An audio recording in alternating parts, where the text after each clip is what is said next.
Over the course of American history, women have tried to earn gender equality with men. Many great women, such as Elizabeth Cady Stanton and Susan B. Anthony, protested inequality starting in the late 1800s. It would not be until the 1920s that their dreams would come true with the passing of the 19th Amendment, giving women the right to vote. Even after the ratification of the 19th Amendment, there was little opportunity for women in politics and law. A few women were appointed to congressional seats, but only after their spouses passed away while in office. Sandra Day O'Connor's appointment to the United States Supreme Court in 1981 was a pivotal moment for women in politics across the nation, as well as a moment of pride for the state of Arizona. Sandra Day was born to Harry and Ada Mae Day on March 26, 1930, and was raised at a 198,000-acre Lazy Bee cattle ranch in Duncan, Arizona. Her parents quickly realized that Day was a gifted child and sent her to El Paso, Texas to live with her grandmother and attend elementary school.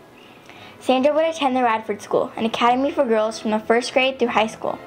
After completion of high school with exceptional grades, she was admitted to the prestigious Stanford University in 1946 and was later admitted to law school in 1950 as one of the only women in her class. She would go on to graduate law school magna cum laude and rank third out of 102 in her graduating class.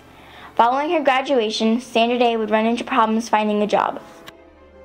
At the law school, there was a bulletin board, and it had notices on it from many law firms in California. I called every phone number on the bulletin board.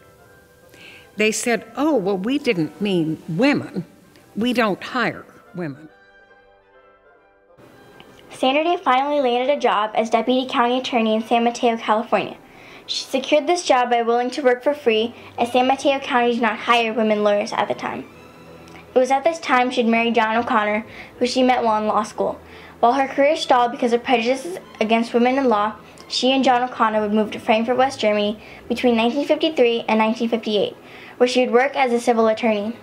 With this time to reflect on her life, Sandra Day O'Connor would return to Arizona with a strong focus on public service. She would help organizations such as the Arizona State Bar, the Salvation Army, and the local Republican Party. Sandra Day O'Connor would get her break in 1969 when a state senator in her district would resign, and Arizona Governor Jack Williams would ask her to take his vacant position. Her popularity and effectiveness in Arizona was soaring to new heights. One of the things that I did as a state senator was to examine every single law on the books in the state of Arizona that discriminated against women, or could be said to. And we amended every single one to make it fair. And that was a big effort. I was proud of that.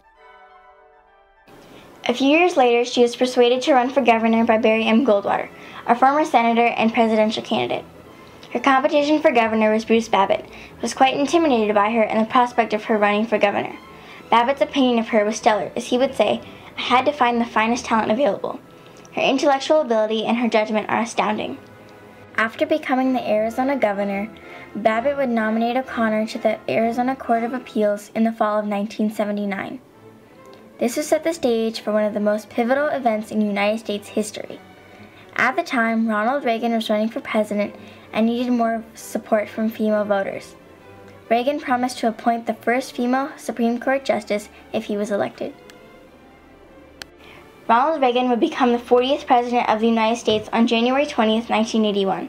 Only a few months later, in June of 1981, Supreme Court Justice Potter Stewart told the Reagan administration that he would be resigning due to his health and wanting to spend more time with his grandchildren. Back in Arizona, United States Senator Dennis D. Concini and Barry Goldwater began to lobby the Reagan administration extremely hard and worked to influence Sandra Day O'Connor's chance of appointment to the nation's highest court. On July 9, 1981, Reagan had officially appointed Sandra Day O'Connor of Arizona to be the first woman to sit on the Supreme Court in its 191-year history. O'Connor first stepped foot in the Supreme Court of the United States in the middle of September of 1981. O'Connor was exceptional in the courtroom. She had the 5-4 swing vote in numerous cases, including Perry v. Linog, a case regarding executing the mentally retarded or insane. She had voted that, in fact, that executing the mentally retarded was not cruel and unjust punishment, under the 8th Amendment. Another major case in which O'Connor had a major impact was Planned Parenthood v. Casey. This case, like Roe v. Wade, was on the topic of abortion.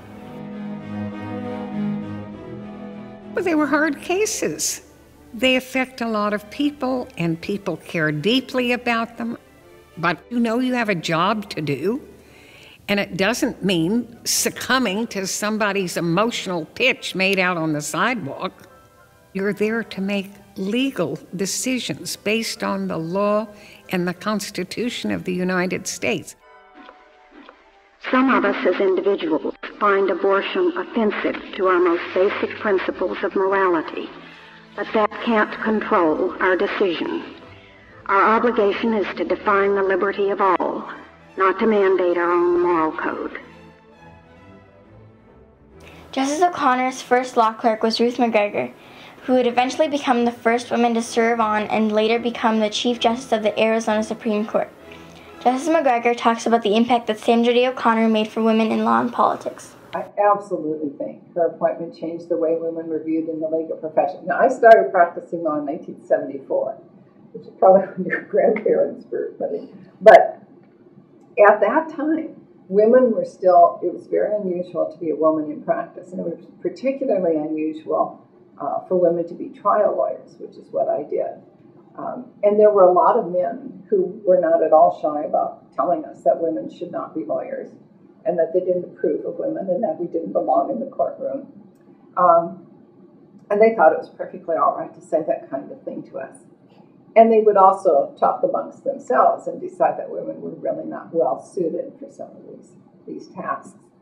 But if you can have a woman on the United States Supreme Court doing a really good job, and everybody recognizing that she's doing a really good job, then how can you possibly say that women can't fill any other job in the legal profession? So it just made a huge difference. Justice O'Connor was a turning point in history for women in politics across the nation. When Sandra Day O'Connor began law school in 1950, very few women had ever served on any state or federal court. Today, women comprise 27% of state judges and 24% of the federal courts. In 1979, just 2 years before Justice O'Connor's appointment, only 3 women had ever served full Senate terms, all of whom had first gained public office either by appointment or through election to fill vacancies left by their husbands. Now, 17 women fill Senate seats, with 2 states, California and Maine, being represented solely by women. My appointment just opened the doors, and it was not only in the United States. It immediately had an effect in other parts of the world with opportunities for women. It was quite amazing to see. Even today, she continues to influence and change lives through her iCivics education program, a web-based project designed to teach students civics and inspire them to be active participants in the U.S. democracy. Sandra Day O'Connor is truly a justice, not just for her time, but for all time.